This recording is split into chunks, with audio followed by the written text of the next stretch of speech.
കൊടിയേറ്റത്തിനെത്തിയ ആന കനാലിൽ ഇറങ്ങി നീരാടിയത് മണിക്കൂറുകളോളമാണ്.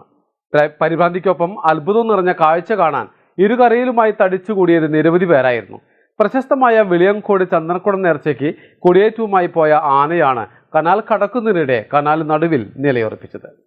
Piece public school Kottakkal, nurturing world class leaders.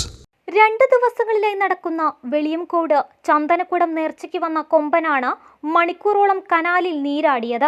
കര കയറാൻ സമ്മതിക്കാതെ ആന നിലയുറപ്പിച്ചതോടെ പാപ്പാന്മാരും വട്ടം കറങ്ങി. കൊടിയേറ്റവുമായി പോയിരുന്ന ആന കനാൽ കടക്കുന്നതിനിടെ കനാലിന് നടുവിൽ നിലയുറപ്പിക്കുകയായിരുന്നു.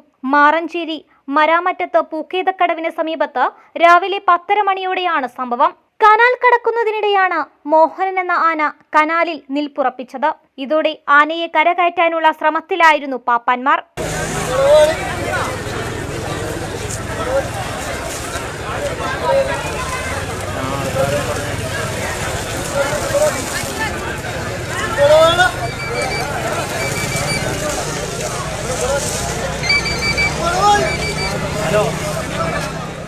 സംഭവമറിഞ്ഞ് ഇരുകരയിലേക്കും ആളുകൾ ഒഴുകിയെത്തി. ഇതോടെ പ്രദേശം ജനസാഗരമായി. വന്നവരെല്ലാം നെറ്റിപ്പട്ടം കെട്ടിയ കൊമ്പന്റെ ചിത്രം പകർത്തുന്ന തിരക്കിലായിരുന്നു. ഒടുവിൽ 1 മണിക്കൂറിലധികം പാപ്പാനെയും നാട്ടുകാരെയും വട്ടം കറക്കിയാണ് ആന കരയ്ക്ക് കയറിയത്.